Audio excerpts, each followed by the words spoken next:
in today's tutorial, I'm going to show you how to improve your game performance on your ASUS laptop, tablet, or desktop computer.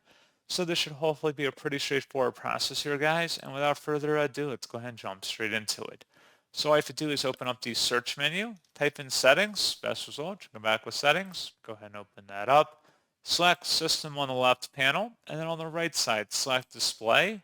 And then scrolling down underneath related settings, select graphics, and then where it says optimization for windowed games, go ahead and toggle that to the right to enable, and that's what you have to do.